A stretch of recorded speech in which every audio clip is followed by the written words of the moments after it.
तो नमस्कार, आप सभी को नमस्कार। और सबसे पहले सबको विजयदशमी की बहुत-बहुत शुभकामनाएँ। और हम सब लोग आस-पास बहुत वातावरण होगा विजयदशमी का।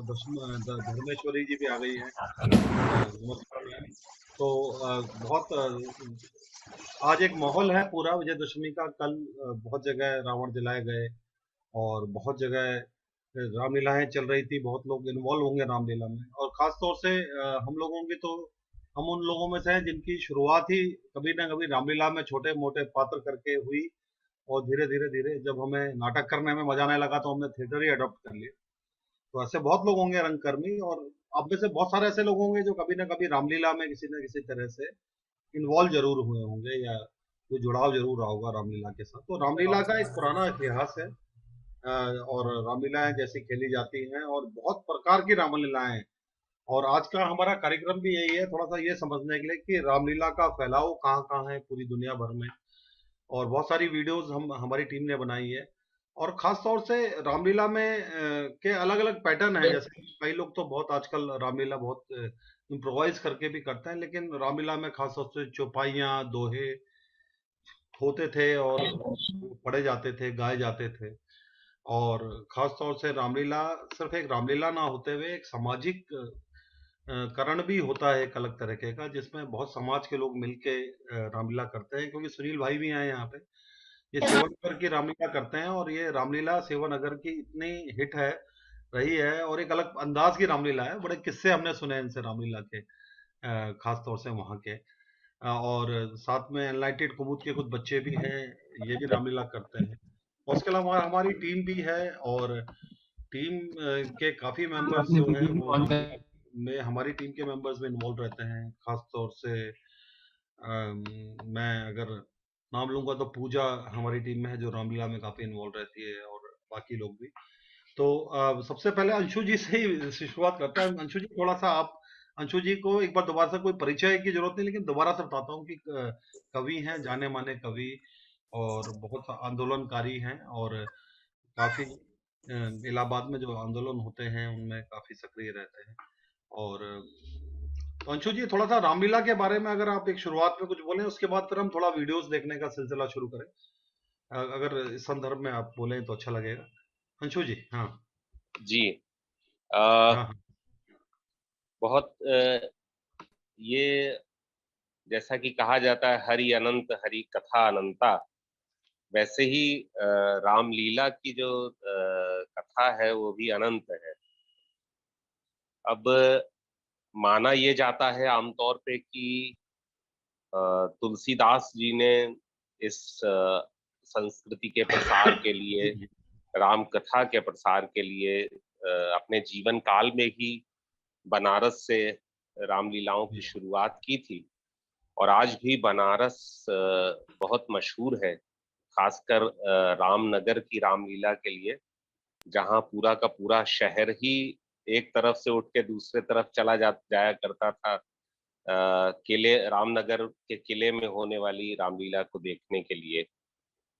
और आज भी बनारस में जगह-जगह पे कहीं पूरी रामलीला, कहीं उसके कुछ प्रसंग। तो वो एक चेतगंज में शूर्पणखा का प्रसंग है, वो बहुत प्रसिद्ध है, उसको चेतगंज की नरकटिया कहते हैं। और जगह-जगह अलग-अलग प्रसंगों के रूप में रामलीला बहुत अ, बहुत तरह-तरह से खेली जाती है। खासकर देखें तो जितना राम कथा का फैलाव है, तो चाहे वो लाओस और कंबोडिया से लेके और रूस तक में, और हिंदुस्तान तो पूरा उसके अंदर आता ही है। जगह-जगह राम कथाओं को अलग-अलग तरह से प्रस्तुत करने के अपने-अपने फॉर्म्स हैं। लेकिन जहाँ तक रामलीला का सवाल है, रामलीला एकदम डिफरेंट फॉर्म के रूप में उसने अपनी डिफरेंट शैली के रूप में अपनी एक पहचान बनाई है। केवल राम कथा कह देना ही रामलीला नहीं है। वो एक खास तरह से अ, एक खास तरह से का जो प्रस्तुतिकरण है, एक खास तरह की सामुदायिकता है, एक खास तरह का संगीत है, वो रामलीला के अंतर्गत आता है और उसके बहुत सारे प्रयोग किए गए हैं। और आगे हम अभी थोड़ी-सी और बात करेंगे। हमें एक और चीज़ है, 2 चीज़ें ख़ास तौर पे हैं जिसका अभी ज़िक्र रजनीश जी ने भी किया। एक तो ये एक सामाजिक कला है, सामुदायिक कला है। समुदाय से गहरे रूप में गुथी हुई है, अंतरंग है ये रामलीला। और दूसरे चूँकि सामुदायिक रूप से इतना गुथी हुई है, इसलिए इसके साथ आप रामलीला करने वालों से मिलेंगे, तो आपको ये मालूम होगा कि उनके पास इतने सैकड़ों किस्से हैं जिसको वो कई रातों तक सुना सकते हैं, रामलीला करने के। दुखद प्रसंग और सुखद प्रसंग और बहुत मज़ेदार मज़ेदार प्रसंग जिसमें लगेगा नहीं कि राम भगवान श्री राम के का ज़िक्र हो रहा है, बल्कि आपको अपने मोहल्ले के चरित्र उसमें दिखाई देंगे। इतना वो हमारे जनजीवन में गुथी हुई है। तो अ, जो कि तुलसीदास के बारे में लिखते हुए एक कवि कहते हैं कि जिस राम को वनवास दिया दशरथ ने, उस राम को घर-घर पहुँचाया तुमने।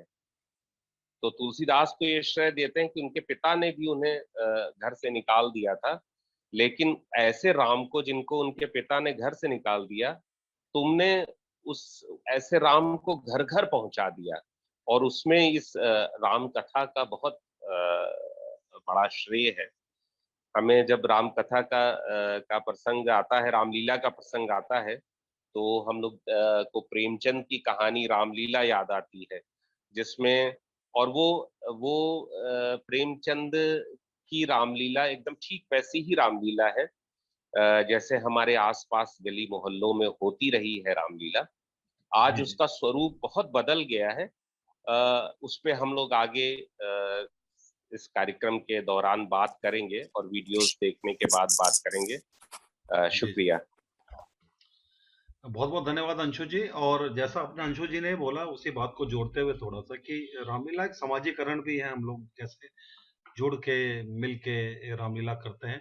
और सबसे बड़ा एग्ज़ाम्पल है, खूबसूरत है उसका एग्ज़ाम्पल, अगर हम पुरानी दिल्ली की रामलीला देखें। हालाँकि दिल्ली में भी बहुत सारी रामलीलाएँ हैं। हमारे साथ सुनील भाई भी हैं, उनके तो बहुत किस्से हैं रामलीला के। हमने वो ऐसा लगता है कि एक अलग प्रोडक्शन हो सकती है कि रामलीला का जो बैक स्टेज है, उसपे ही एक पूरा एक नाटक हो सकता है इनसे, जो हमने सुनील भाई से किस्से सुने। लेकिन पुरानी दिल्ली की रामलीला भी एक अपने आप में बहुत इंटरेस्टिंग है। और साथ में इसका लेना देना इसलिए इम्पोर्टेंट है क्योंकि ये एक भाईचारे का भी प्रतीक है कहीं। ये जैसे कि जो रामलीला है वो खाली एक धर्म से नहीं जुड़ी हुई, बल्कि एक साझा प्रयास है। तो थोड़ा एक बार वो ये वीडियो देखते हैं, क्योंकि शाहीन गई थी पुरानी दिल्ली, और थोड़ा सा वो ये जानना चाह रही थी कि क्या क्या। तो एक बार वो वीडियो देखते हैं, फिर हम इस पे बात थोड़ा सा इस पे चर्चा करेंगे जी। है राम के वजूद पे हिंदोसिता को नाज, अहले नज़र समझते हैं इसको इमाम हिंद। अल्लामा इकबाल का ये शेर हिंदुस्तानियों के दिलों पर राम के वजूद की अहमियत को जिस खूबसूरती से बयां करता है, उसी खूबसूरती से पुरानी दिल्ली के बाशिंदे अपने मासूम दिलों और मोहब्बत भरी आंखों में राम को लिए लिए फिरते हैं। पुरानी दिल्ली में रामलीला मुगल बादशाह शाहजहां के दौर से खेली जा रही है। बहादुर शाह जफर के वक्त से रावण के पुतले जलाए जाने का चलन शुरू हुआ। बहादुर शाह जफर शाह का तलब, जिसे आज हम रामलीला मैदान कहते हैं, में जाकर रामलीला देखा करते थे। पहले ये रामलीला लाल किला के पीछे जमुना नदी के किनारे खेली जाती थी और शाहजहां शाही हमाम के छज्जे से रामलीला देखा करते थे। चाहे फिर वो हिंदू हो या मुसलमान, राम हर हिंदुस्तानी के दिलों और घरों में रचे बसे हुए हैं। रामलीला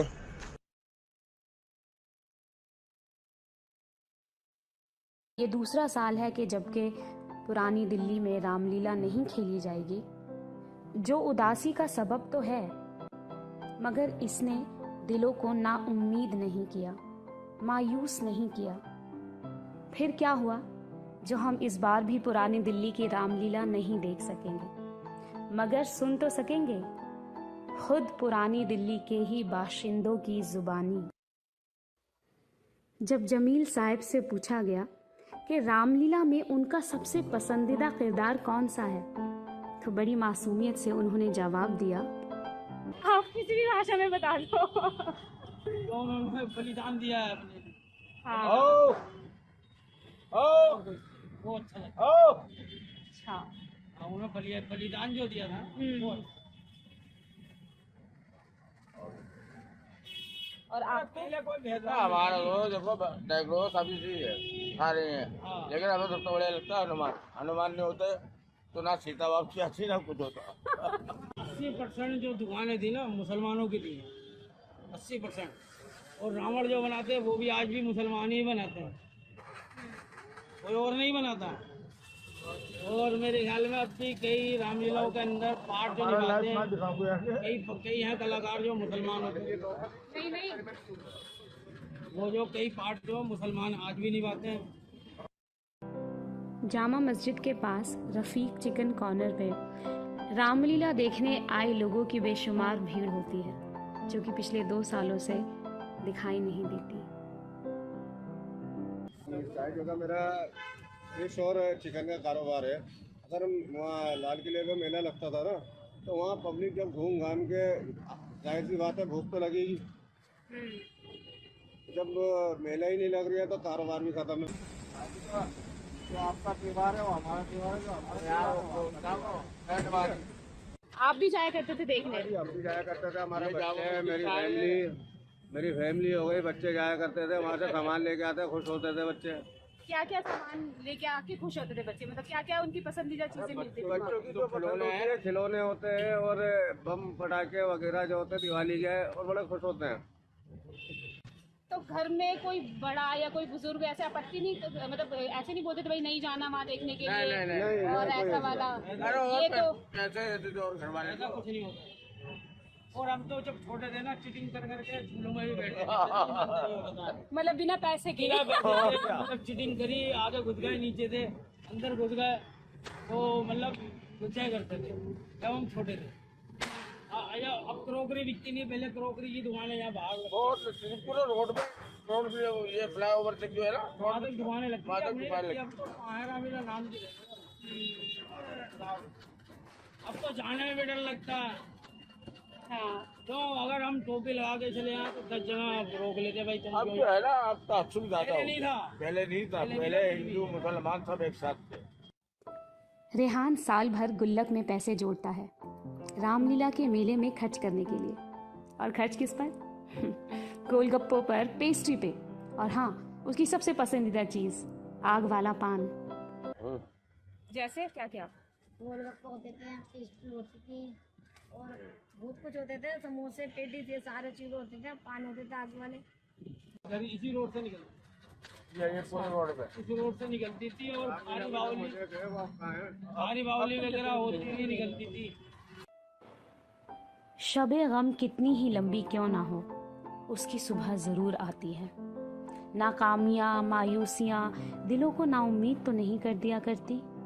गंगा जमनी तहजीब का आईना पुरानी दिल्ली आज भी मोहब्बत, अपनायत, आपसी अखलाक और मेल जोल की अलग जगह है। यकीनन अगले साल कोई रेहान फिर गुल्लक के जमा सिक्के रामलीला के मेले में खर्च कर रहा होगा।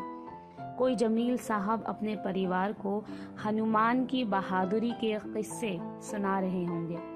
कोई रफीक चचा अपने पूरे परिवार को रामलीला देखने ले जा रहे होंगे। कोई रहमान राम का किरदार बड़ी शान से निभा रहा होगा। और पुरानी दिल्ली की रामलीला प्यार और अपनेपन के इस मासूम सिलसिले को बरकरार रखेगी। तो ये एक छोटा सा वीडियो था शाहीन का, और बाकी पूरी टीम के लोगों ने इसमें मदद की, आदिल ने खास तौर से। अब हम हमारे साथ एक ग्रुप है और क्योंकि अभी सेवानगर की रामलीला में आएंगे, वो तो एक मजेदार अपना अपना एक्सपीरियंस होगा। सुनील भाई हैं हमारे बीच में एनलाइटेड कुमुद के कुछ बच्चे हैं और ये लगातार रामलीला करते हैं। उनके टीचर्स भी हैं, प्रतिज्ञा जी भी हैं, मेघा जी भी हैं, उनसे भी बात करेंगे। पहले उनके रामलीला के कुछ दृश्य देखते हैं जो ये बच्चे लोग करते हैं। मुझे लंकेश्वर से मिलना है। रुको, मैं महाराज से कह के आता हूँ। महाराज, कोई दूत मिलने आया है आपसे। दूत को सभा में प्रस्तुत किया जाए। प्रणाम महाराज, मैं अंगद श्री राम की तरफ से शांति दूत बनकर आया हूँ। कृपा कर आप सीते माते को छोड़ दे, श्री राम आपको क्षमा कर देंगे। कदापि नहीं रे मूर्ख वानर। इस पूरे संसार में मुझसे बड़ा महापंडित और योद्धा जन्मा ही नहीं है जो मुझे हरा सके।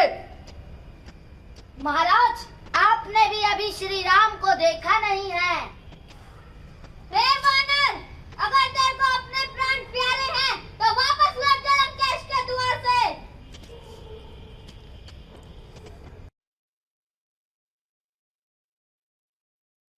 जय सरकार।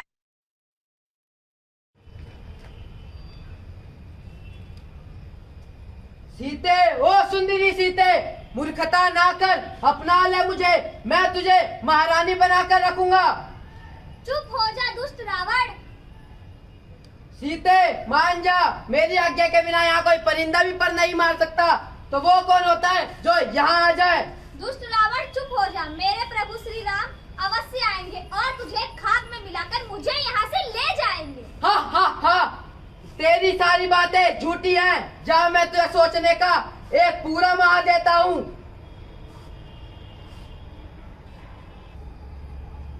सीते मान जा, अपना ले मुझे, मैं तुझे महारानी बनाकर रखूंगा और उस मंदोदरी को तुम्हारी दासी बना दूंगा। मूर्ख रावण, इतना अहंकार मत कर, मेरे प्रभु श्री राम अवश्य आएंगे, अवश्य आएंगे।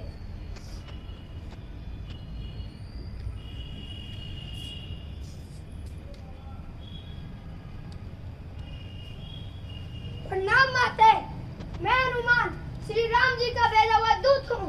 नहीं, आप कोई रावण के भेजे हुए दूत हो जो मुझे यहाँ पर भ्रमित करने आए हो। ये देखिए माते, ये प्रभु श्री राम की मुद्रिका है। इसको देखकर आप यकीन कर सकते हो। हनुमान, अब मुझे कोई शंका नहीं है। ये तो बताओ, श्री राम व लक्ष्मण मुझे याद करते हैं कि नहीं? माते जी, वह भी आपके ही सामान दुखी रहते हैं। आप क्या हो गया?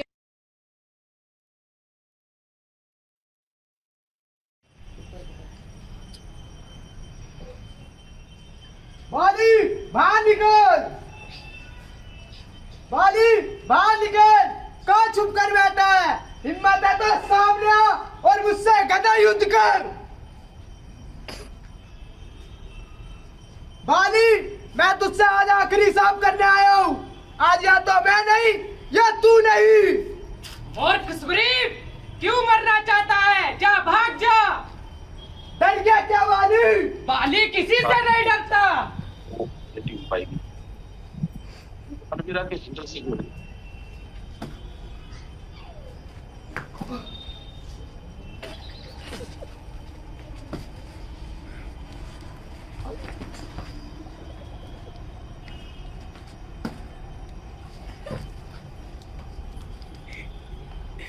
बाली निहत्तों पे वार नहीं करता।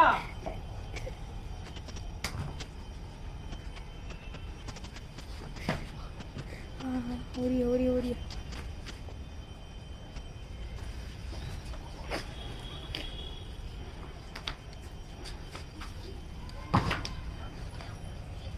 भाग गया डरपोक।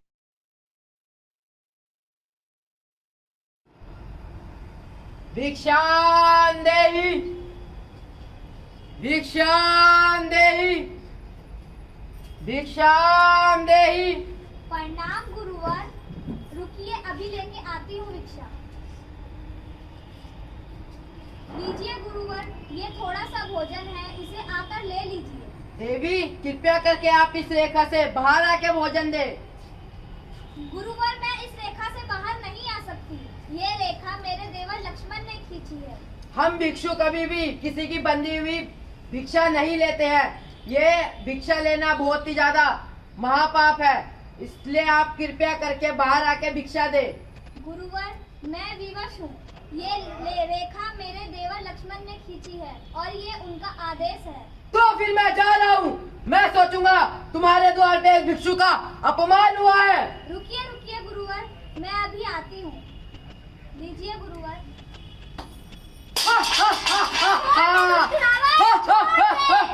मेरे पति श्री राम आएंगे तो तुझे खाक में मिला देंगे। छोड़ दे, छोड़ दे।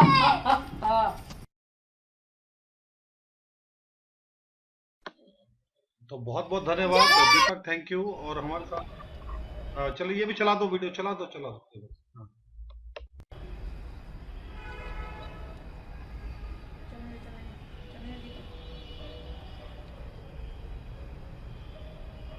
क्या हुआ प्रिय, क्यों इतनी रुष्ट बैठी हो?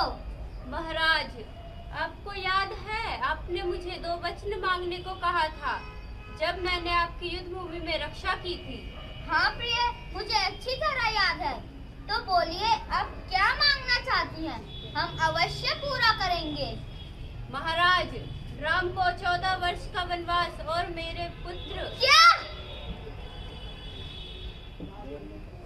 पुत्र भरत का राज तिलक होना चाहिए। नहीं महारानी, यह तो अपराध होगा राम के साथ। महाराज, आप सूर्यवंश वंशी से हैं, जहाँ यह कहते हैं कि प्राण जाए पर वचन न जाए। ठीक है महारानी, जैसा आप चाहेंगी वैसा ही होगा। अब तो चलिए।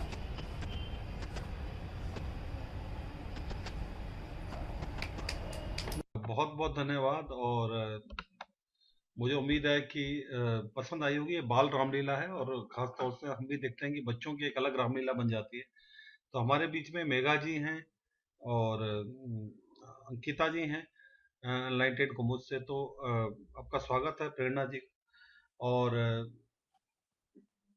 थोड़ा सा बताइए मैम, ये रामलीला कैसे आपने इनिशिएटिव लिया और कब से कर रहे हैं ये रामलीला जो बच्चों की कर रहे हैं? मेघा जी कर रहे हैं। सभी को नमस्कार और thank you so much Rajneesh sir.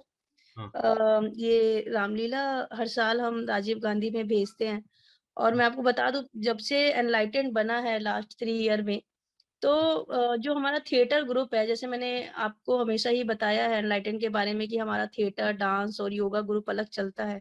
तो हमारा जो ये थिएटर ग्रुप है ना, इसको वेट रहता है रामलीला का। और ये स्टार्ट भी ऐसा ही हुआ था कि जब एनलाइटेंड बना, तो जब ये रामलीला का टाइम आया तो थिएटर ग्रुप ने बोला कि मैम हम लोग रामलीला करते हैं। तो उस टाइम ऐसा कुछ प्लान नहीं था, बट आप यकीन मानेंगे सर, जो फर्स्ट टाइम की हमारी रामलीला है वो एक बहुत बड़ा प्रोग्राम हुआ था। 6 घंटे में 60 बच्चों ने पूरी रामलीला 6 घंटे में पूरी, मतलब बर्थ से लेके पूरा युद्ध तक की रामलीला दिखाई थी। और एक मतलब 15 दिन रात तक प्रैक्टिस चली थी, क्योंकि बहुत सारे डायलॉग्स लिखे गए थे। और एक ये मेरे भी बहुत करीब है, क्योंकि जैसे अंगद संवाद मेरा फेवरेट है।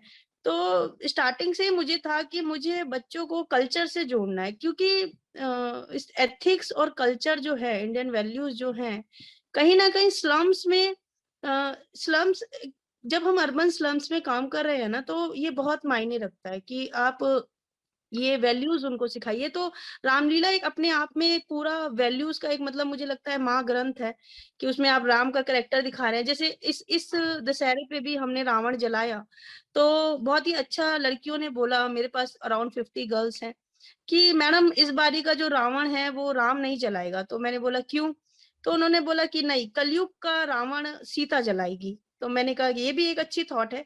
ये मतलब ये बच्चों में पॉजिटिविटी रामलीला से आई है कि हाँ, क्योंकि कलयुग में, मतलब मॉडर्न टाइम में जिस तरीके से क्राइम वुमेन्स पे बढ़ रहा है, उस तरीके से तो ये सच ही है कि राम का वेट तो करेंगे नहीं जलाने के लिए। हाँ, तो लड़कियों ने ही सीता जलाया था और इक्वालिटी की बात की थी। तो बहुत सारी वैल्यूज सीखने के लिए रामलीला से मिलती है और ये हमारे को वेट रहता है। और मैं आपको एक और चीज बता दूं सर, कि जो पात्र होते हैं ना, ये भी थिएटर ग्रुप के जो ये बच्चे हैं ये खुद डिसाइड करते हैं कि जैसे इस बार की रामलीला अभी चल रही है हमारी प्रैक्टिस, अभी 30th तक हम एक और बारी एक रामलीला की पूरी वो प्लान कर लेंगे।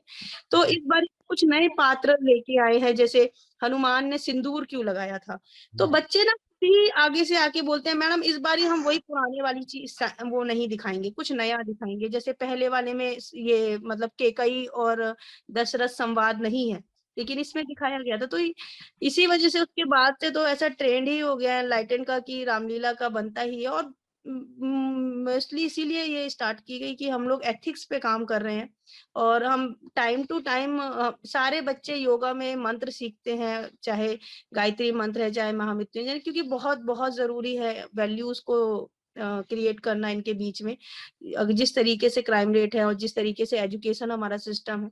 इसीलिए सर रामलीला पे फोकस रहा है और अभी आगे भी ये रहेगा। और मैं बहुत बहुत धन्यवाद करती हूँ राजीव गांधी का कि हमारे को स्टेज मिलता है यहाँ पर इन बच्चों का टैलेंट दिखाने के लिए। तो thank you so much sir. बहुत बहुत धन्यवाद और बहुत बहुत शुक्रिया। हमारे बीच में सुनील भाई भी हैं, बहुत पुराने वरिष्ठ रंगकर्मी हैं, थिएटर एजुकेशन के पुराने एक्सपर्ट भी हैं हमारे, और साथ में एक रामलीला कमेटी है और मेरे बहुत सारे दोस्त, मतलब एक वॉल्टर पीटर भी हैं, तो अति उत्साहित रामलीला को लेकर सुनील भाई, वॉल्टर पीटर, और इनकी सेवानगर की एक अद्भुत रामलीला है। तो सुनील भाई, आपकी हमने रामलीला का ना एक सीन खुद ही कर दिया है, क्योंकि उसकी स्क्रिप्ट अलग ही थी कुछ, तो वो एक बार देख लेते हैं फिर, ताकि लोगों को आइडिया लगे कि वो किस तरह की रामलीला है। फिर आपसे थोड़ा सा आराम से थोड़ा सा समझेंगे उस बात को। एक बार जरा सेवानगर वाली रामलीला चलाना दीपक। हाँ,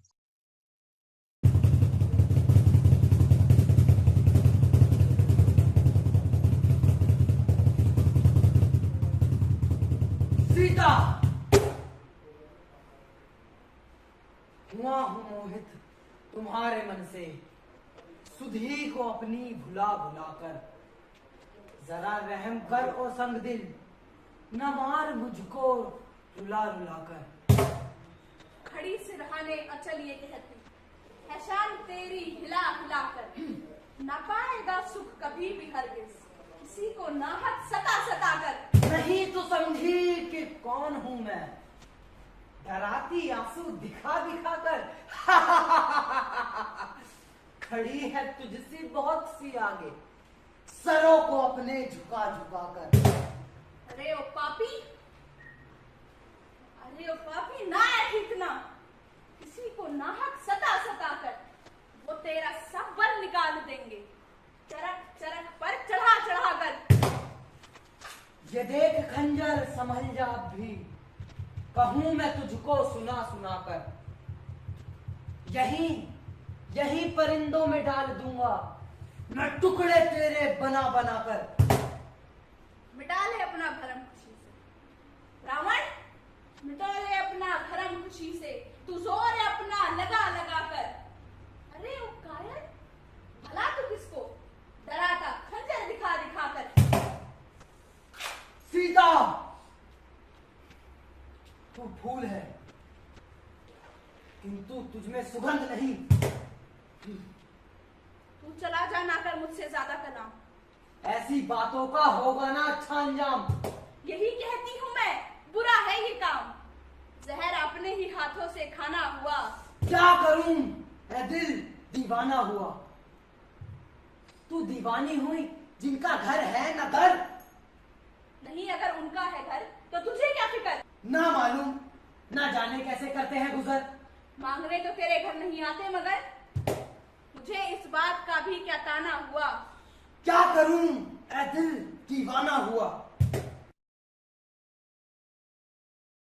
बहुत बहुत धन्यवाद सुनील भाई, आप ही की रामलीला का हमने थोड़ा सा इसलिए कि थोड़ा आइडिया लगे रामलीला देख के। हाँ, तो सुनील भाई थोड़ा बताएं सेवानगर की रामलीला के बारे में, आपका क्या जुड़ाव रहा, और जो उसकी स्क्रिप्ट है उस पे खास तौर से पूरी शेरो शायरी से ली है, पूरी उर्दू की स्क्रिप्ट है ये, तो ये भी एक मजेदार एलिमेंट है। पहले तो नमस्कार सभी साथियों को, और राजीव गांधी फाउंडेशन के लिए हम बहुत आभारी हैं कि हम लोगों को इस तरह का स्पेस मिला है, और खासतौर से कल्चरल एक्टिविटी को जानने का, समझने का, करके एक अनुभव करने का जो आनंद मिलता है और जो उसके रोमांच को जानने की जिज्ञासा जो और बढ़ती जाती है। जैसे अभी सर ने बताया है कि वाल्मीकि जी ने और तुलसीदास जी ने उनको बहुत खूबसूरत तरीके से जिस तरह उन्होंने लिखा इसको, लेकिन उसके साथ साथ कहीं ना कहीं चाहे छोटी रामलीला हो, बड़ी रामलीला हो, उन्होंने किस तरह से इसको रंगमंच के थ्रू लोगों तक पहुंचाया। इसके बहुत सारे हमारी राष्ट्रीय सार्वजनिक रामलीला समिति के जो इतिहास रहा है पीछे, वो 70 से 80 साल पुराना जो हमें मालूम, उससे पुरानी पता नहीं कितनी होगी, ये मुझे एग्जैक्ट नहीं पता इसके बारे में। जैसे मैं देख पाया अपने पुराने कुछ एक कैरेक्टर जो डायरेक्टर साहब थे, 85 ईयर ओल्ड, सेम उनके जो ब्रदर थे जो रावण का कैरेक्टर परफॉर्म करते थे, वो भी 80 के आसपास, अराउंड 80, तबला मास्टर, नगाड़ा मास्टर, तो जिनको हम देखकर बड़े हुए। आज मुझे कुछ भी नहीं तो 25 से 30 साल के आसपास का समय हो चुका है इस रामलीला से जुड़े हुए होने का। साथ में राष्ट्रीय सार्वजनिक रामलीला जो निस्वार्थ भाव से आसपास के लोग, गली मोहल्ले के लोग उसमें अपनी प्रतिभा को दिखाने के लिए, अपने टैलेंट को दिखाने के लिए आते हैं और बड़ा प्राउड फील करते हैं, बड़ा गर्व महसूस करते हैं उसमें, और ये सीखते हैं कि किस तरह से जीवन के उतार चढ़ाव को समझना, राम की मर्यादा को जानना और उस पूरे इतिहास को, अपनी पूरी जर्नी को जानने की बात। रजनी जी, इसमें हमारे साथ में कुछ सरकारी और गैर सरकारी संस्थानों से भी लोग जुड़े हुए थे, व्यापारी वर्ग है जिसमें सब अपनी अपनी श्रद्धा भाव से आते हैं और अभिनय करते हैं, और सारा साल उनका जो लोगों से मेल मिलाप रहता है उसमें भी क्या कहते हैं, उन्हीं कैरेक्टर के थ्रू हम बातचीत और उन्हीं के डायलॉग के थ्रू उनसे बातचीत करते हैं। सबसे पहले जो हमारा एक बड़ा पार्ट होता है भूमि पूजन का पार्ट, मैं ज्यादा समय नहीं दूंगा आप लोगों, लेकिन एक कुछ कि कहाँ से किनकी सहमति बनती है, कौन लोग आएंगे, कौन लोग इसमें भागीदार होंगे, कौन बंदर होगा, कौन उसमें डायरेक्टर है, डायरेक्टर का क्या काम है, डायरेक्टर के क्या क्या काम होंगे, ये सारा अपने आप में एक बहुत अच्छे किस्से हैं, बहुत एक अच्छी जर्नी होती है हमारी, जिसमें बहुत सारे लोग हमसे नाराज भी होते हैं, बहुत सारे लोग इस बात से खुश होते हैं कि पुराने लोग आ गए हैं, इकट्ठा हो गए हैं। जैसे ये जो छम्मीलाल ढोंडियाल जो हमारी रामलीला के संस्थापक भी रहे हैं एक टाइम पर, और ये इस रामलीला के डायरेक्टर भी रहे हैं कभी किसी टाइम पर, इस रामलीला को कंपोज लयबद्ध करने के लिए। तो हमारी इस रामलीला में एक सबसे जो अच्छी बात थी, इसमें उर्दू, फारसी, संस्कृत, हिंदी और कहीं कहीं इंग्लिश के भी इनपुट मिलते हैं देखने को। और जैसे अभी बच्चों ने रावण सीता संवाद किया, ऐसे ही एक छोटी सी है कि पल पल ढल ढल ढल गई सारी दुनिया से महरूम चला हूँ। तो ये जो उर्दू का टच है इसमें, जो ये उर्दू का टच है, ये अपने आप में इस रामलीला को और बेहतर बनाता है। सभी भाषाओं का समावेश इसके अंदर मिलता है, और ऐसी बहुत सारी रामलीलाएं होंगी जिसमें इस तरह की भाषा, बोली और सरलता को ध्यान में रखते हुए बनाया जाता है कि डायलॉग हिंदी में भी हैं जो आम भाषा में, जैसे कहते हैं कि अली बाबा 40 चोर का किस्सा जिस देश से निकला और जिस देश में गया, चाहे वो 10 किलोमीटर आगे, 20 किलोमीटर आगे, 30 किलोमीटर आगे, तो उसी देश, उसी भाषा, उसी बोली, उसी पहनावे का हो गया। तो ठीक रामलीला भी उसी तरह से। किससे कहने की बात हम इसी में करें या आगे बढ़ते चले हम लोग? नहीं, बस एक बात और पूछनी थी मुझे आपसे कि इसके जो राइटर कौन है, इसके लेखक कौन है, और खासतौर से इसके लेखक छम्मीलाल ढोंडियाल जी हैं, और ये गढ़वाली पत्रिका के ऊपर चलती है। आज से पहले कुछ एक साल, जो 80 साल 70 साल पहले इस रामलीला में राधेश्याम, और मजा आता है, डायलॉग, तुकबंदियां आपस में इतना अच्छा होता है कि लोगों को ये संवाद कंठस्थ याद होते हैं, ऑडियंस तक को याद होते हैं। हमारे, मैं किस्सा बताना चाहूंगा इसमें कि हमारे यहाँ जो एक बैक स्टेज जो सबसे बड़ी भूमिका निभाता है वो प्रॉम्प्ट मास्टर होता है। प्रॉम्प्टिंग, हाँ, रखते हैं उसमें 2-3 जगह पर हम काउंट चलाने वाले रखते हैं। 2-3 जगह काउंट चलाने वाले रखते हैं और कई बार ऐसा हुआ कि काउंट चलाने वाले नहीं आते, तो उसमें बड़ी दिक्कत होती है। मुझे ऐसा लगता नहीं है कि माइक खराब है या कुछ इस तरह का है सर। कई बार क्या होता है कि लोगों को इतने डायलॉग अभ्यस्त होते हैं कि चला तो हूँ अकेला मैं मगर इसकी नहीं चिंता कोई, वीर लोग प्राणों की करते नहीं चिंता कोई। तो ऑडियंस में से भी कुछ ऐसे लोग होते हैं जो खुद ही उठकर वो डायलॉग आधे से ज्यादा रिपीट कर देते हैं और उनके एंटी पार्टी भी बैठी होती है। वो भी ग्रुप बने होते हैं सर रामलीला में 2-2 3-3, और जिस भी कैरेक्टर का डायलॉग बहुत अच्छा आता है वो ग्रुप उसी के ऊपर अपने क्लैप करना शुरू कर देता है और बहुत इंटरटेन होता है, बड़ा मजा आता है। इसमें डायरेक्टर तो किस तरह से अपनी भूमिका निभाता है कि कैची कब चलानी है, किसको पास करना है, किसको फेल करना है, किसको किस कैरेक्टर के लिए लेना है, किसको डिस्क्वालीफाई करना है, स्टेज सेट में कौन होगा। माल मंत्री है जो कपड़ों की रक्षा करता है, पूरे सालों साल संरक्षण कर रखता है उनका, या बिजली के जो मीटर कैसे अप्लाई होगा, फायर की परमिशन, या पार्टी पॉलिटिक्स में से किसको बुलाना है, किससे चंदा लेना है, और कुछ उपद्रवी तत्व भी होते हैं सर, उनको भी हाँ सोशल उनको कैसे हमें देखना या रखना होता है। ये बड़े सर मजेदार किस्से, जब आप लाइव अगर जो इनको देख पाओगे तो आपको सच में एक रामलीला के साथ एक और रामलीला दिखेगी, लीला राम की लीला। जैसे रामलीला कहते हैं तो एक और लीला राम की लीला आपको दिखेगी सर। लीला राम की लीला एक पीछे बैक स्टेज चलती रहती है, कौन कब क्या करेगा, क्या होगा, पर्दे खींचने वाले से लेकर वो स्टेज डिजाइन करने वाले तक, चाय पिलाने वाला उसका भी हिस्सा। जी जी, तो छोटी से छोटी किस्से कहानियां वो पूरी अपने आप में। जी सुनील भाई बहुत बहुत धन्यवाद। और अभी मैं बस थोड़ा सा आगे बढ़ता है क्योंकि हमारा जो अगला वीडियो है वो रावण पे है। और रावण पे इसलिए हमने वीडियो बनाया है क्योंकि हमें पता है रामलीला में जो सुनील भाई एग्री करेंगे और एनलाइटेड गुंबद वाले भी एग्री करेंगे कि रावण ढूंढना सबसे मुश्किल काम होता है। रामलीला में सबसे बड़ी स्ट्रगल होती है कि रावण कौन हो। तो राम तो बहुत सारे लोग मिल सकते हैं लेकिन रावण के लिए बड़ा यूनिक एक अलग होता है। तो थोड़ा एक रावण पे भी वीडियो देखते हैं फिर हम चर्चा करेंगे। रावण आर्य ऋषि विश्वा और कैकसी नामक राक्षसी का बेटा था। वो खुद एक ऊंचे कुल का था। उसकी माँ राक्षस के राजा महाराज सोमाली की बेटी थी। रावण को अपने पिता विश्वा से शास्त्रों और वेदों का ज्ञान मिला था और अपनी माँ कैकसी से राक्षस की पर्वती मिली थी। लंका नरेश रावण के 2 भाई और एक बहन थी। रावण के बाद कुंभकर्ण जो कि 6 महीने सोने और 6 महीने जागने के लिए मशहूर था। सबसे छोटा भाई विभीषण और आखिर में बहन सुपर्णखा। रावण एक कुशल वीणा वादक भी था। रावण जब वीणा बजाता था तो क्या मनुष्य और क्या राक्षस, यहाँ तक कि देवलोक की अप्सराएं भी खुद को रोक नहीं पाती थी। रावण के 10 सर, 6 शास्त्रों और 4 वेदों के प्रतीक हैं, जो उन्हें महान विद्वान और अपने समय के सबसे बुद्धिमान व्यक्ति बनाते हैं। वो 65 प्रकार के ज्ञान और हथियारों की सभी कलाओं का मालिक था। एक ऋषि के आश्रम में एक नन्ही सी चुईया रहती थी। प्रसाद के लिए रखे दूध में एक सांप का बच्चा गिरकर मर गया। दूध जहरीला हो गया और उसे पीने पर ऋषि की जान पर बना सकती है।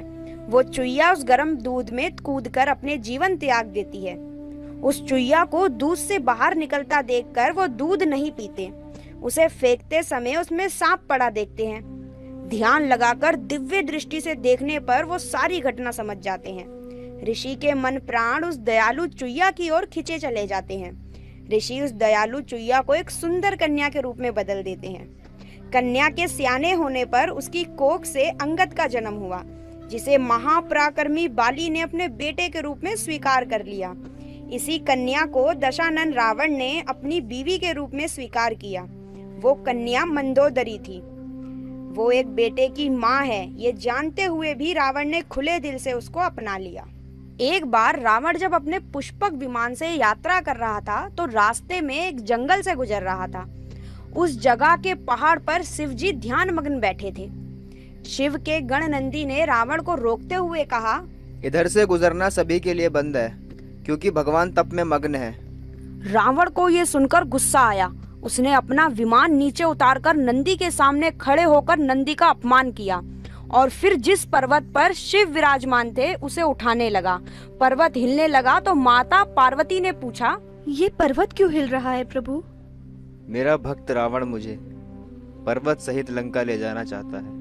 तब भगवान शंकर ने अपना भार बड़ा करके अपने अंगूठे से तनिक सा जो दबाया तो कैलाश पर्वत फिर जहाँ था वहीं रह गया।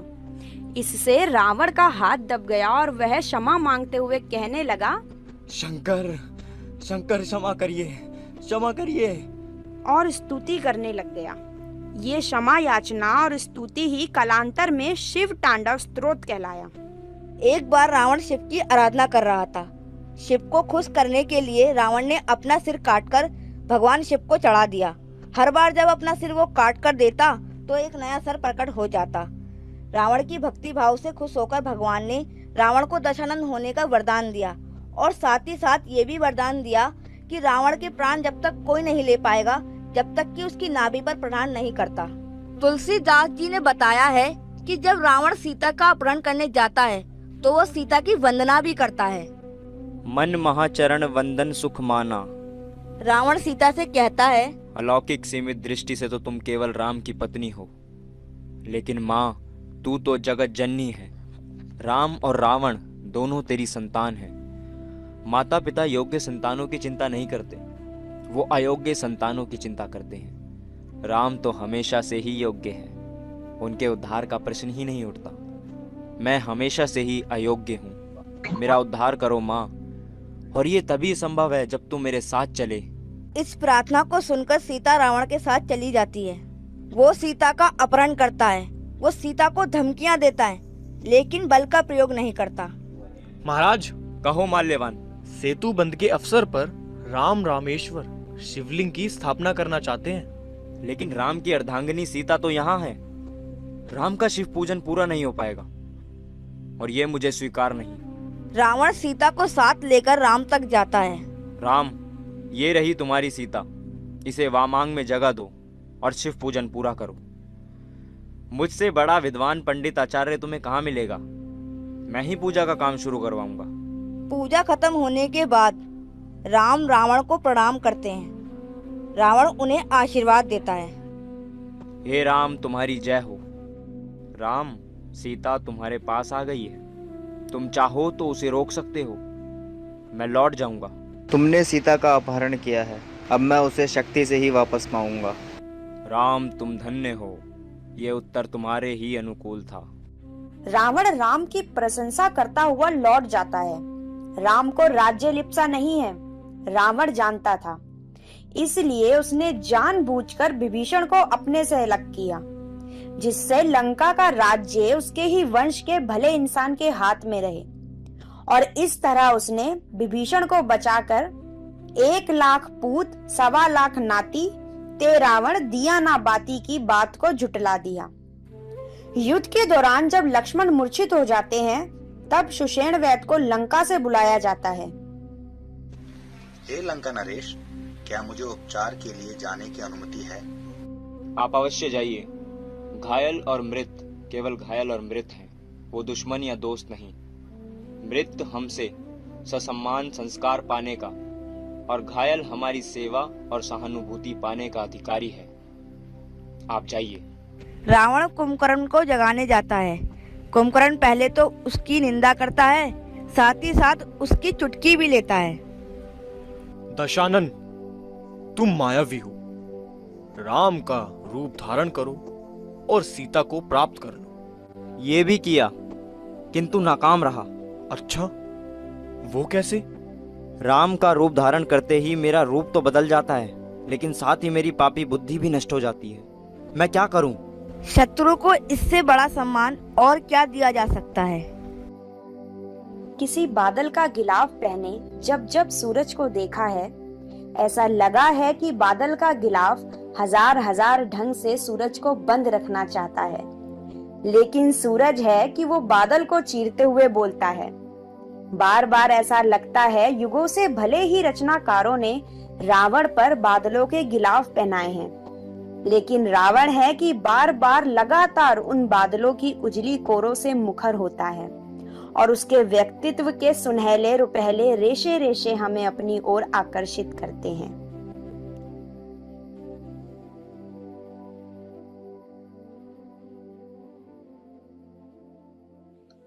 बहुत खूबसूरत वीडियो बनाई निराली, दीपक वगैरह ने मिलके, और इसमें थोड़ा सा हमें रावण के बारे में पता चला। रावण क्योंकि एक बहुत महत्वपूर्ण, सबसे महत्वपूर्ण जिसे बोलेंगे एक चरित्र है रामलीला का। और साथ में एक ये भी है कि रामलीला, एक वीडियो हम इस पे भी जरूर देखते हैं अभी, कि रामलीला ना सिर्फ हिंदुस्तान में खेली जाती है बल्कि हिंदुस्तान से बाहर और बहुत सारे देशों में खेली जाती है, और अलग अलग स्वभाव है रामलीला के। हर रामलीला का स्वभाव अलग है। जैसे अभी सुनील भाई ने बताया सेवानगर की रामलीला, जो पूरी उर्दू और शायरी, शेरो शायरी से भरपूर है। तो एक बार हम एक वीडियो देखते हैं जिसमें हमें अलग अलग वर्जन रामलीला के पता चले।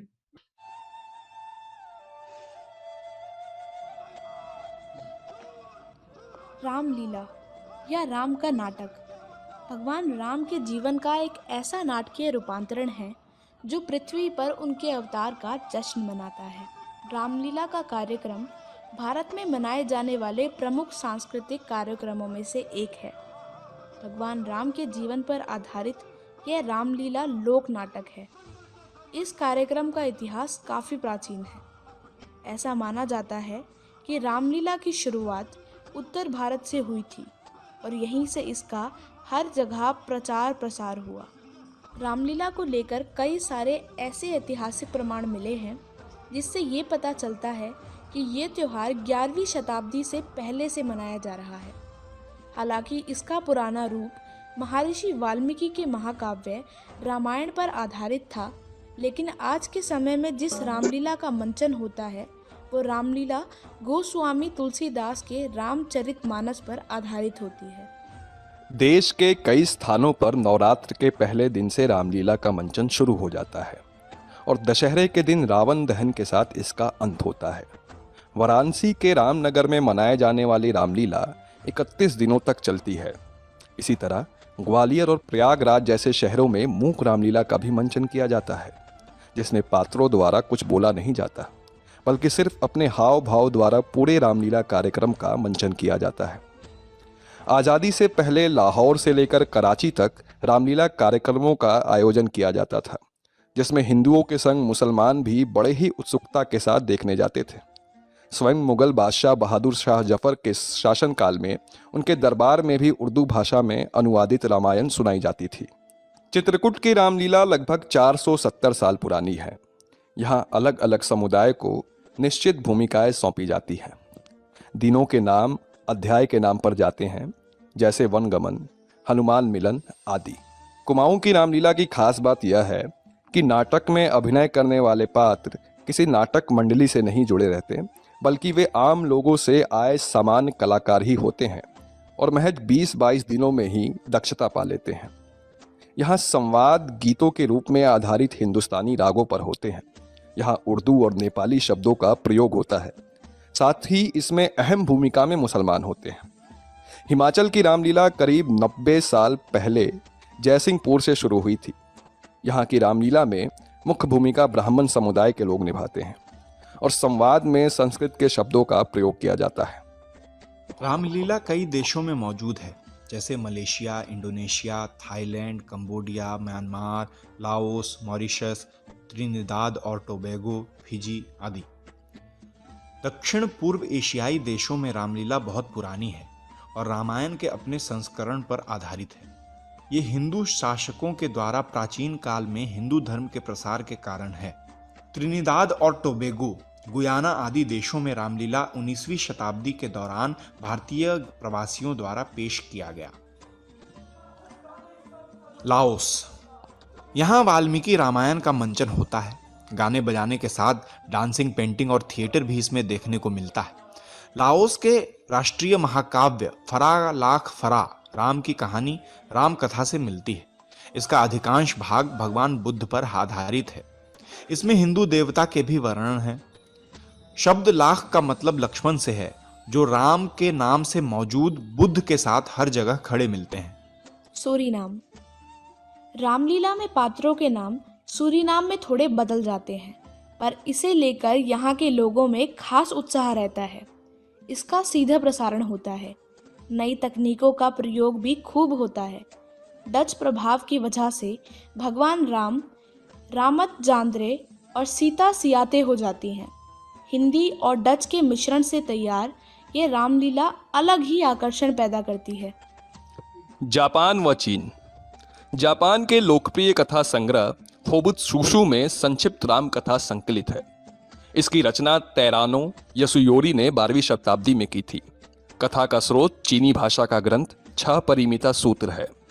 यह कथा वस्तुतः चीनी भाषा के अनामकन जातक पर आधारित है, लेकिन इन दोनों में काफी अंतर भी है। मॉरिशस। मॉरिशस के कला और सांस्कृतिक मंत्रालय की ओर से हर साल यहाँ रामलीला करवाई जाती है। यहाँ रामलीला झाल ढोलक के साथ गाई जाती है। यहाँ की रामलीला इतनी मशहूर है कि अभिनय के लिए भारतीय कलाकारों को बुलाया जाता है। कंबोडिया। इस बौद्ध देश में हिंदू धर्म का प्रभाव है, क्योंकि यहाँ करीब 600 सालों तक हिंदू खमेर साम्राज्य का शासन था। यहाँ रामायण को रीमकर और भगवान राम को प्रिय रीम कहा जाता है। सीता नेयांग सेडा और लक्ष्मण प्रिय लीक के नाम से जाने जाते हैं। यहाँ रामलीला तुलसीदास रचित रामचरितमानस के आधार पर खेली जाती है। रीमकर खमेर साम्राज्य का सबसे प्रसिद्ध साहित्य है। इसका प्रभाव कंबोडिया की कला में साफ दिखाई देता है। थाईलैंड का राष्ट्रीय महाकाव्य रामाकीन है। इसका अर्थ राम की कीर्ति है। ये वाल्मीकि रामायण से लिया गया है और थाई भाषा में है। यहाँ के थिएटर ग्रुप में रामलीला का भव्य तरीके से आयोजन होता है। यहाँ के थिएटर ग्रुप में भी रामलीला भव्य तरीके से आयोजित होती है। थाईलैंड में छाया रामलीला होती है, जिसे नंग कहा जाता है। मुखौटों का इस्तेमाल कर यहाँ रामलीला की जाती है। नाटक के माध्यम से प्रदर्शित की जाने वाली रामलीला को थाईलैंड में खौन के नाम से जाना जाता है। म्यांमार। म्यांमार की रामलीला याम्फे कहलाती है। इसमें मुखौटे का इस्तेमाल होता है।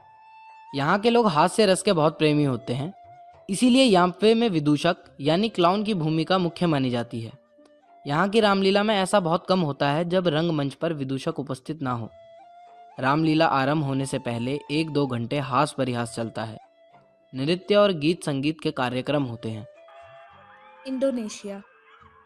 इंडोनेशिया के लोगों का मानना है कि इस्लाम जहां उनका धर्म है, वहीं रामायण उनकी संस्कृति।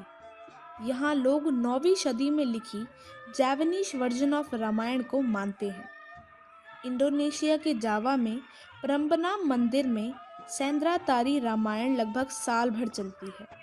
यह राम कथा पर आधारित बेली डांस यानी नृत्य नाटिका है।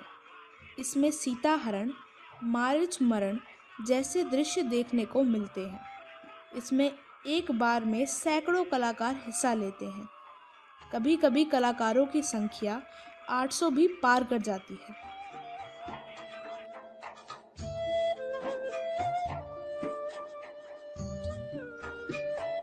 बहुत खूबसूरत वीडियो नेहा, आदिल, पुरुषोत्तम, गणेश ने मिलकर बनाई है, जिसमें इन्होंने कोशिश करी कि एशियाई देशों में कहाँ कहाँ रामलीला खेली जाती है, उसका जिक्र था। साथ में एक रामलीला का जिक्र बहुत जरूरी है, क्योंकि वो हमारे एक नाटक, हमारी जो थिएटर टीम है उसके नाटक का भी हिस्सा है। डिस्कवरी ऑफ इंडिया, भारत की खोज, एक पुस्तक है पंडित जवाहरलाल नेहरू की, भारत के पहले प्रधानमंत्री। तो उनका भी एक बड़ा इंटरेस्टिंग जिक्र है उस किताब में रामलीला का, बल्कि बहुत बड़ा जिक्र है उसमें। तो वो एक बार वो वीडियो जरूर देखते हैं हम, फिर थोड़ा सा हम लोग फिर बताएंगे। हालांकि ये रामलीला हमने जावेद अख्तर साहब की जो रामलीला से ही लिया है, तो एक बार देख लेते हैं। बचपन की सबसे पुरानी यादों में है रामायण और महाभारत, जो मेरी माँ और घर की बुजुर्ग औरतें मुझे अक्सर सुनाया करती थी। हम लोग साथ में मिलकर बड़े उत्साह से रामलीला भी देखने जाया करते हैं। इन कहानियों में सच्चाई और भलाई के, बहादुरी और जादू के किस्से हैं। ये बयां है आदमी की आत्मा में हो रही उथल पुथल और जद्दोजहद। लेकिन दुनियावी जद्दोजहद होने के बावजूद इनमें एक बहुत ही खूबसूरत और बहुत ही अद्भुत स्नेह और मिठास का फैलाव।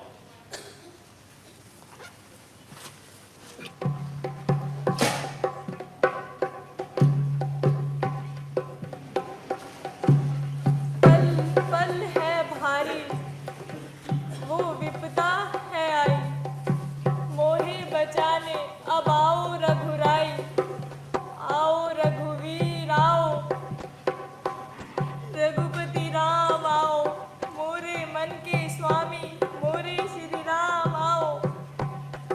राम राम जपती हूँ, सुन लो मेरे राम, इसी क्षण तुम आओ, मुक्त कराओ, सुन भी लो अब मेरी दुहाई।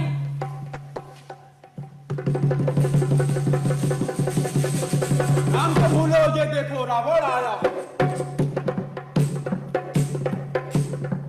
पहली सारी सृष्टि पर जिसकी छाया है। सीता क्यों जपती हो राम नाम तुम, क्यों लेती हो राम नाम तुम। राम नाम का रटन जो तुमने है लगाया, सीता सीता तुमने राम में ऐसा क्या गुण पाया। गिन पाएगा उनके गुण कोई क्या, इतने शब्द ही कहा है, पहुंचेगा उस शिखर पे कौन भला, मेरे राम जी जहां है, जग में सबसे उत्तम है, मर्यादा पुरुषोत्तम है, सबसे शक्तिशाली है, फिर भी रखते संयम है, पर उनके संयम की अब आने को है सीमा, रावण समय है, मांग ले क्षमा। राम में शक्ति अगर है, राम में साहस है, तो क्यों नहीं आए अभी तक वो तुम्हारी रक्षा को। जिनका वर्णन करने में थकती नहीं हो तुम यहाँ, ये बताओ वो तुम्हारे राम है, स्कंद कहाँ।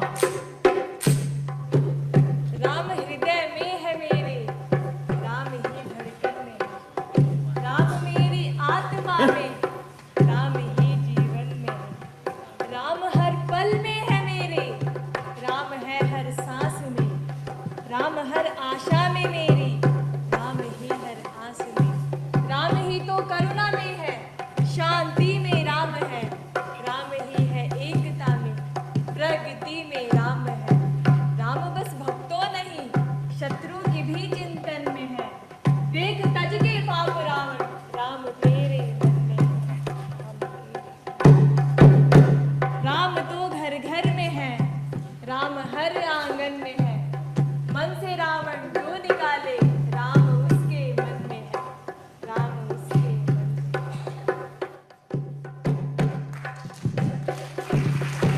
रामायण में हर तरह।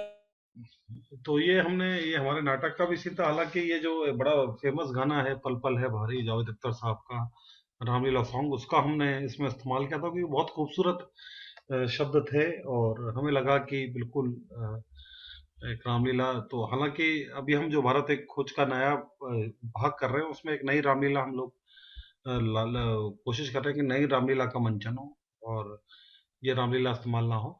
अंशु जी होंगे हमारे बीच में, अंशु सर। और बस ये जानना चाह रहे हैं अंशु जी, रामलीला का क्या महत्व है एक सामाजिक तौर पे भी, सिर्फ ये नहीं जैसे सुनील भाई बता रहे थे कि पूरा एक कुनबा जुड़ जाता है आपस में, on stage back stage. Ramlila के बैक स्टेज में एक बहुत बड़ी रामलीला होती है, समाज जुड़ता है। और क्या चीज है रामलीला में जो उसका इतना फैलाव हुआ होगा, मतलब मैं कई बार ये सोचता हूँ। अंशु जी अगर इस पर कुछ बात आप कहना चाहें या जी। मैं जिस तरह से रामलीला को देखता हूँ, एक तो देखिए जो मैं जिक्र कर रहा था और अभी सुनील जी ने उसको बहुत अच्छे तरीके से प्रस्तुत किया अपने अनुभवों से। ज्यादा समृद्ध अनुभव है, मेरा तो ज्यादा किताबी अनुभव है या एक दर्शक का अनुभव है। उनका एक सक्रिय का उसका भाग होने का अनुभव है।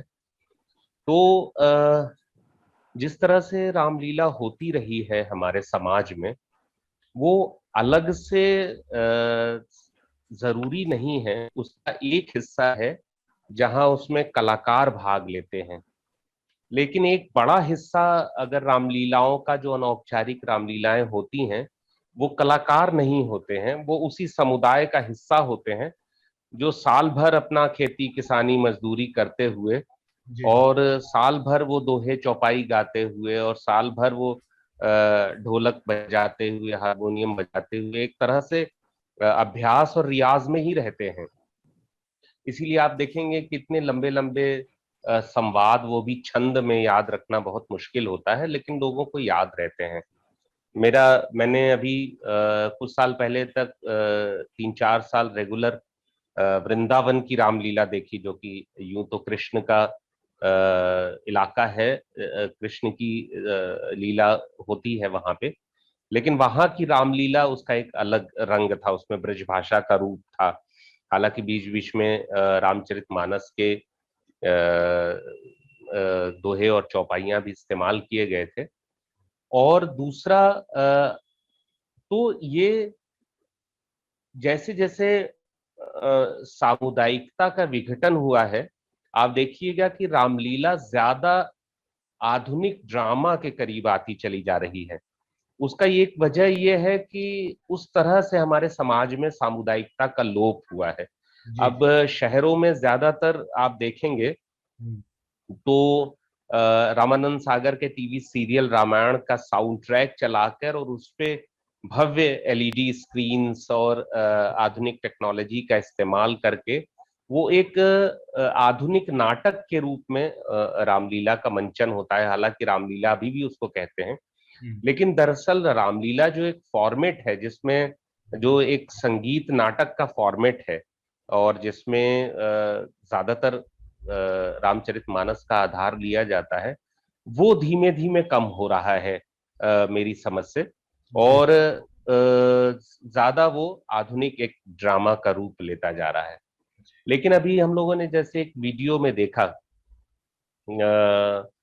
तो अगर आप रामलीला को देखें तो रामलीला अपने, यूं तो पूरी रामकथा ही, और रामलीला अपने कंटेंट में भी और फॉर्म में भी अपने को स्टीरियोटाइप होने के खिलाफ खड़ी है वो। जी। मतलब अगर आप, जैसे अगर मैं शायद भूल रहा हूं तो कोई साथी अगर करेक्ट कर देंगे, शायद कंब रामायण का ये प्रसंग है, या मैं वेरीफाई करके अगले किसी कार्यक्रम में खुद ही करेक्ट कर लूंगा अपने को। शायद ये कंब रामायण का प्रसंग है कि जैसे अभी हम लोग रावण पे एक एपिसोड देख रहे थे, एक वीडियो देख रहे थे कि रावण को पता चल जाता है कि उसकी मृत्यु जो है वो उसने अयोध्या में जन्म ले लिया है।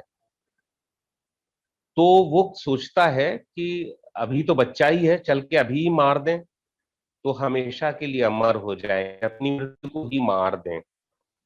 तो जब वो चलता है अयोध्या के लिए, इस बीच हनुमान शिव से कहते हैं कि चलिए राम जी का जन्म हो गया है, उनको देख आए। तो शिव जी राम जी को लेके और उनको एक बंदर बना के, हनुमान जी को लेके उनको बंदर बना के और नचाते हुए अयोध्या पहुंचते हैं मदारी के भेष में। और वो महल के सामने से गुजरते हैं, राम मचल जाते हैं कि इसको देखेंगे, इस वानर का नाच देखेंगे। उनको आंगन में बुलाया जाता है, तो हनुमान जी वानर के रूप में नाच रहे हैं, शंकर जी मदारी बने हुए हैं, राम उनका बंदर को देख देख के उसके जैसी नकल उतारने की कोशिश कर रहे हैं, बालक राम।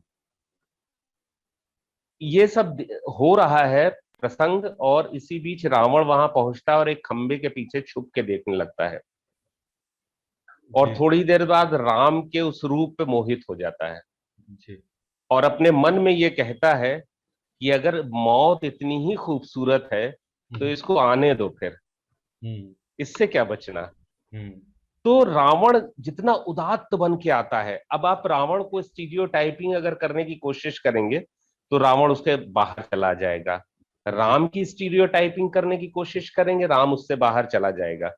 अगर आप सीता की स्टीरियोटाइपिंग करने के कोशिश करेंगे, आप देखेंगे कि बहुत सारी रामायणें हैं, यहाँ तक कि ऐसी राम कथा भी है जिसमें राम का सीता के तांडव का वर्णन है। तो आप वो सुकुमारी सीता के बारे में ही बात नहीं कर सकते, आपको तांडव करने वाली और एक बहुत बड़े इस रावण से भी बड़े एक रावण का वध करने वाली सीता भी आपको मिल जाएंगी। तो जो ये जिक्र है कि 300 से ज्यादा रामायणें हैं और शायद इससे बहुत ज्यादा हो हमारी दुनिया में, तो ये अपने कंटेंट के लेवल पे ये जो रामलीला है, राम कथा है, ये स्टीरियोटाइपिंग के विरोध में खड़ी हुई है। जो इसका पॉलिटिकल नैरेटिव बनाते हैं, एक प्रकार के राम हैं वो जो आजकल राम को जिस रूप में राजनीतिक इस्तेमाल उनका हो रहा है और उनको धीमे धीमे वो भक्त वत्सल सिया राम जो है वो जय श्री राम में तब्दील हो गए और उनके 6 पैक्स ऐब हो गए और मसल वसल बना दी गई। तो ये भक्त वत्सल राम खो गए, सिया राम खो गए, श्री राम आ गए उनकी जगह। तो ये जो स्टीरियोटाइपिंग है, राम कथा या रामलीला अपनी स्टीरियोटाइपिंग का, अपने पॉलिटिकल रिप्रेजेंटेशन का विरोध करती है हमेशा। आप उसको किसी एक पॉलिटिकल नैरेटिव में अगर बांधेंगे तो वो छटक के उससे बाहर निकल जाएगी। अगर आप उसका ये इस्तेमाल करना चाहेंगे कि ये हिंदू राष्ट्र बनाना है इसके पीछे खड़े होके, तो राम जी उसके भी बाहर चले जाएंगे। तब राम जी कह देंगे कि भाई राम ही केवल प्रेम पियारा, जान लेव जो जाननी हारा। राम तो सिर्फ प्रेम से ही राम को पाया जा सकता है। तो ये और दूसरा, रामलीला अगर आप देखें, कितने आपने अभी देखा सारी दुनिया में जो राम कथाओं के मंचन हो रहे हैं, और जो रामलीला स्पेसिफिक हम लोग के उत्तर भारत की रामलीला है, अगर वहां तक देखें तो आपको सैकड़ों किस्म के फॉर्म्स, सैकड़ों तरीके की भाषा शैलियां, सैकड़ों तरीके के कॉस्ट्यूम्स मिलेंगे। आपको दिल्ली के श्री राम कला केंद्र का भी मिलेगा। भूषण लखांद्री जैसे करते थे, उन्होंने एक अलग ही बैले वाला रूप दे दिया रामलीला को। तो ये जो सैकड़ों हजारों रूप और रिप्रेजेंटेशन मिल रहा है, तो अपने फॉर्म्स में भी स्टीरियोटाइपिंग का विरोध करती है रामलीला। तो रामलीला अपने नेचर में हिंदुस्तान की संस्कृति का प्रतिनिधित्व तो ऐसे करती है, यूं नहीं करती है कि राम को ऐसा एक नायक बना के और उसको एक ऐसा राष्ट्र बनाना है और उसके पीछे एक ऐसी पॉलिटिक्स चलानी है, यूं वो हमारा रिप्रेजेंटेशन नहीं करती है। बल्कि उसको जैसे कि नेहरू जी उसको बता रहे हैं कि वो किस तरह से उसमें जादू है, कथाएं हैं, वीरता है, उदारता है, ममता है, प्यार है, त्याग है, बलिदान है, और मनुष्य के बीच के मन में होने वाली उथल पुथल का एक रिप्रेजेंटेशन है। वो उथल पुथल कितने कितने रूप में है। उसमें ये भी प्रसंग आता है कि कैकेयी ने इतना सारा प्रकरण इसलिए किया क्योंकि वो उसको निमित्त बनाया गया था कि जब तक श्री राम जंगल नहीं जाएंगे तब तक सीता का हरण नहीं होगा, सीता का हरण नहीं होगा तो रावण का वध नहीं होगा।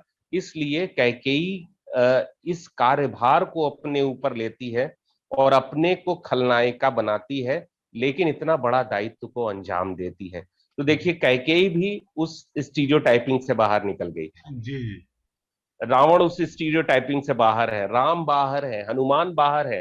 हनुमान को अगर आप केवल कोई कहे उछल कूद करने वाले बंदर के रूप में, ताकतवर इंसान के रूप में नहीं, उसको गोस्वामी तुलसीदास ने हनुमान को ज्ञान इनामाग्रगण्यम लिखा है, ज्ञानियों में सबसे अग्रगण्य।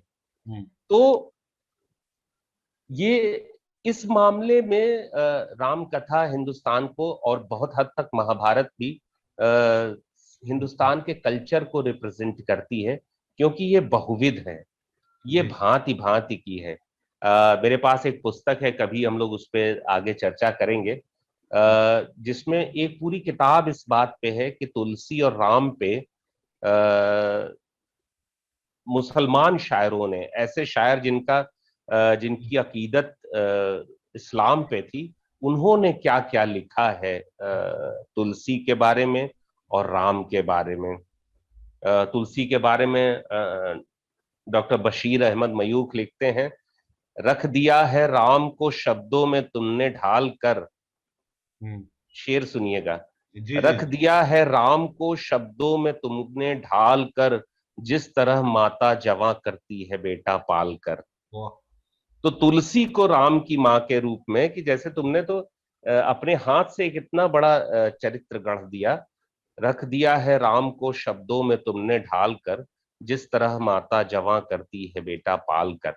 तो इस रूप में, और जो शुरुआत सबसे पहला वीडियो हमने देखा कि कैसे, चूंकि वो एक सामुदायिक कला है, इसलिए कला के स्तर पे वहां पे कोई भेद नहीं है कि उसको हिंदू करेगा कि मुसलमान करेगा या वॉल्टर पीटर की रामलीला के नाम से की जाएगी। जब हम लोग के साथी हमारे आपके दोस्त वॉल्टर पीटर रामलीला करते हैं तो लिखा रहता है वॉल्टर पीटर की रामलीला, तो वॉल्टर पीटर की भी रामलीला है, और रफीक साहब जिनसे शाहीन इंटरव्यू कर रही थी उनकी भी रामलीला है, और सुनील भाई जो हमारे साथ बैठे हुए हैं इस प्रोग्राम में उनकी भी रामलीला है। तो ये राम जो है सबके हैं, और इस रूप में शाहजहां और बहादुर शाह जफर के भी हैं, और हम सबके तो हैं ही हैं। तो एक बहुत भारत का कल्चर जितना बहुरंगी है, जितना विविध रंगी है, उतनी ही बहुरंगी ये राम कथाएं हैं, और उसी के हिसाब से रामलीला है। कहीं बहुत ज्यादा लोक में बैठी हुई है, कहीं बहुत ज्यादा शास्त्रीय भी है। और अगर आप देखें, जो जिसका मैं जिक्र कर रहा था, भूषण लखांद्री जो करते हैं, वो एकदम शास्त्रीय नृत्य का आप उसमें आनंद उठा सकते हैं।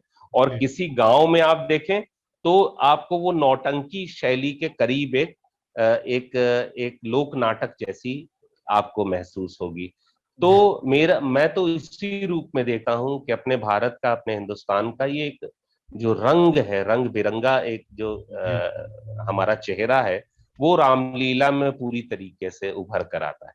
जी जी जी जी, वो तो बहुत बहुत धन्यवाद अंशु जी। और क्योंकि सुनील और वैसे तो वॉल्टर पीटर एक ही रामलीला के हैं, दोनों बचपन के दोस्त हैं ये लोग। और अच्छा, वाह वाह वाह वाह। वॉल्टर पीटर और सुनील जो है ये बचपन से ही बहुत ज्यादा, मैं तो इनको मजाक में कहता था कि लिप्त हो रामलीला में तुम दोनों, अति। जी जी। तो एक तो होता नॉर्मल, एक होता अति, कि सब अपना थिएटर वेटर छोड़ के ये लोग रामलीला। तो मैं सुनील भाई से जाते जाते ये भी पूछना चाहता हूँ, सुनील भाई ऐसा क्या होता था तुम्हारी रामलीला में सेवानगर की, कि सारा अपना थिएटर वेटर सब काम छोड़ के आप लोग रामलीला में जुड़ जाते थे? तो वो क्या समाजीकरण क्या था, या क्या मजा आता था उसका, थोड़ा अगर जो मैं इसकी बात कहूँ तो एक जो प्यार आपस में, या एक जुड़ाव, लगाव, और इंटरटेनमेंट का भी एक ही साधन, उस टाइम पर इतने शायद सोर्सेज नहीं होते थे हमारे पास में कि घर में टीवी है और ये सारी चीजें हैं, और जो एक क्रिएटिविटी एक्टिविटी जो हमारे अंदर होती थी, हमें लगता था कि यार ये एक मंच है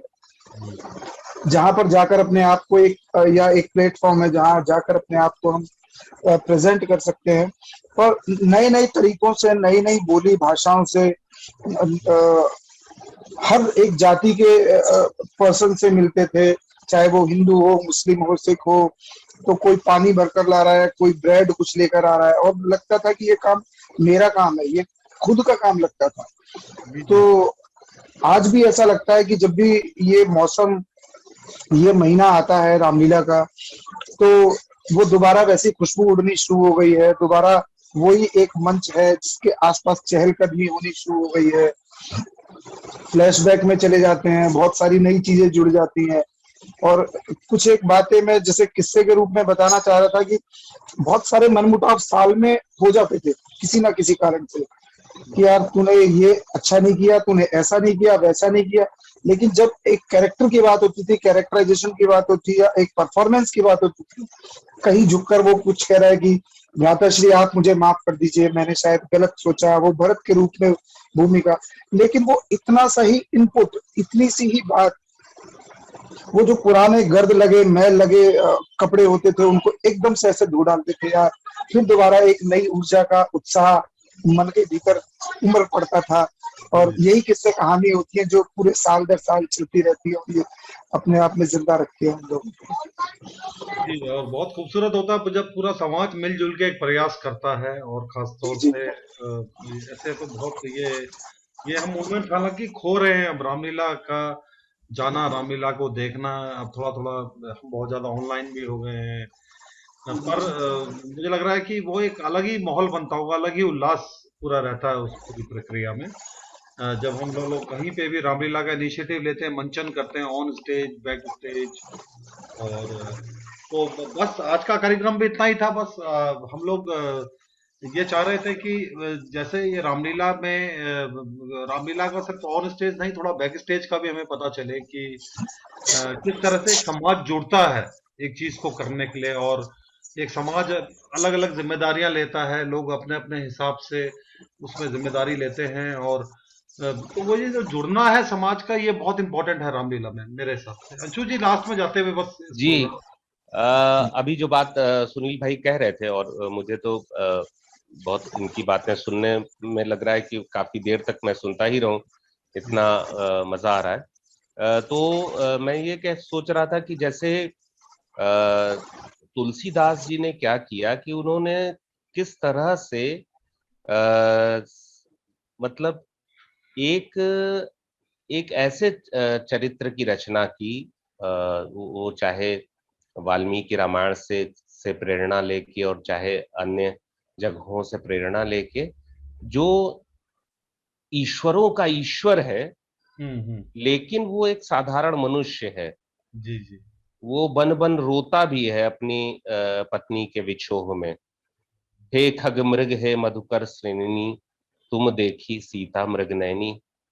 सब जंगल से और हिरणों से और सबसे पूछता है, लताओं से पूछता है कि तुमने मेरी मृगनयनी को कहीं देखा है, और विह्वल है। तो एक जिस तरह से इतना बड़ा ये रचते हुए भी कि ये आदर्श है, ये महामानव है, लेकिन ये मानव है, इस रूप में जिस तरह से रचा है उन्होंने, रामलीला ने ठीक वही चीज करके दिखा दी, मंच पे करके दिखा दी कि वो कितना ईश्वर है या जो भी है, लेकिन वो हमारे कल्चर का हिस्सा है और अल्टीमेटली मानव है, जो हमारे आपके बीच में रहने वाला एक मानव है। तो राम को इस रूप में दिया। मुझे याद आता है बहुत बड़े कवि हिंदी के भारत भूषण जी मेरठ के रहने वाले थे, उन्होंने बड़ी मार्मिक कविता लिखी थी, राम की जल समाधि। वो कविता लंबी कविता है, कभी हम लोग उसको पढ़ेंगे, आप मंचन भी कर सकते हैं रजनीश जी उसका। वो कि अंतिम समय है और सब लोग जा चुके हैं राम के पास, राम एकदम टूट चुके हैं, इतना बड़ा चरित्र और पूरा भीतर से खंडित हो चुका है। सीता भी जा चुकी हैं, धरती प्रवेश कर चुकी हैं, लक्ष्मण भी जा चुके हैं, सब जा चुके हैं, और धीमे धीमे सबको याद करते हुए राम जो है सरयू में प्रवेश कर रहे हैं। पश्चिम में ढलका सूर्य उठा वंशज सरयू की रेती से, हारा हारा रीता रीता, निःशब्द धरा निःशब्द व्योम, पर अधर अधर और रोम रोम था टेर रहा सीता सीता। किस लिए रहे ये अनाथ मन किस लिए रहे, मैं धरती को किस लिए सहूं, धरती मुझको किस लिए सहे। मांग ए भिखारी लोक मांग, कुछ और मांग अंतिम बेला, इन अंचलहीन आंसुओं से नहला बूढ़ी मर्यादाएं, आदर्शों के जल महल बना, फिर राम मिले न मिले तुझको, फिर ऐसी शाम ढले न ढले। तो ये लंबी कविता है, लेकिन राम को फिर इतना लौकिक लेके भारत भूषण उसी परंपरा में आते हैं। तो रामलीला की एक राम को एक टूटा हुआ हारा अकेला जी व्यक्ति के रूप में, जिसने विश्व विजय किया है, जो दुनिया का सबसे ताकतवर आदमी है, वो कैसे अपने भीतर जिंदगी को जीते हुए ये जिंदगी उसके ऊपर कैसे भारी पड़ गई है। तो वहां राम जो है हमारे एकदम अपने हो जाते हैं। वो जब सीता के विछोह में गोस्वामी जी उनको लिख रहे हैं कि बन बन घूम रहे हैं, तो राम एकदम अपने हो जाते हैं। जी जी। तो ये जो अपना वाला राम है, रामलीला ने यही किया है सबसे बड़ा काम, अपने फॉर्म्स में भी और अपने कंटेंट में भी एक अपना वाला, अपनाइयत वाला और प्रेम प्यारे राम को हमारे बीच रखा है। ये पॉलिटिकल राम नहीं है, ये प्रेम प्यारा वाला राम है। जी जी, बहुत खूबसूरत मंसूर जी ने बहुत अच्छे से समझाया। और मुझे लग रहा है कि सुनील भाई कुछ जाते जाते बस कहना है आपको, लास्ट में कार्यक्रम एंड कर रहे हैं। लास्ट इस पंक्ति के साथ में, राधे श्याम जी की पंक्ति के साथ में एंड करना चाहूंगा अपनी बात को, कि जाके कृपा कटाक्ष से मूक रहे वाचाल और हम सबकी रक्षा करे वो ही दयाल। तो एक ये मतलब हमें लगता है कि ये बड़ी अपने अच्छी बात है कि चलिए आज के लिए हम विदा लेने की करते हैं। और धन्यवाद साथियों का मेरी तरफ से। बहुत धन्यवाद। ये पांडे जी कुछ कह रहे हैं, एचएन पांडे, अगर ये कुछ बोलना चाहें तो बोलिए सर। स्क्रीन पे ऑन कीजिएगा तो अच्छा रहेगा। हाँ नमस्कार। बहुत ये जो रामलीला रखते सर पूरा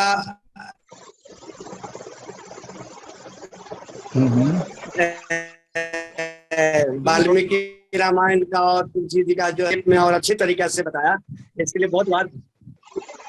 और मैं सबसे बड़ा धन्यवाद सर करता हूँ विजय महाजन साहब के माध्यम से मैं जुड़ा हूँ और भविष्य में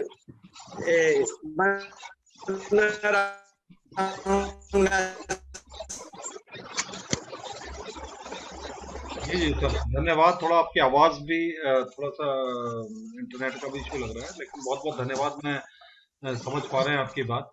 तो आज के लिए बहुत बहुत धन्यवाद। और बहुत मुझे लग रहा है कि रामलीला को लेके हमने बहुत अलग अलग पक्ष भी देखे, समझे, उस पर थोड़ा चर्चा भी की। तो सुनील जी का बहुत बहुत धन्यवाद, बाल कुमुद से मेघा जी का बहुत बहुत धन्यवाद। और खासतौर से जो छोटे बच्चों ने रामलीला की वो भी एक कमाल है। और बाल रामलीला तो हमेशा एक अलग एनर्जी के साथ होती ही है, जिसके हमने कुछ दृश्य भी देखे। तो यहीं पे ये कार्यक्रम हम समाप्त कर रहे हैं। बहुत बहुत धन्यवाद दोबारा फिर। Thank you very much. बहुत बहुत धन्यवाद।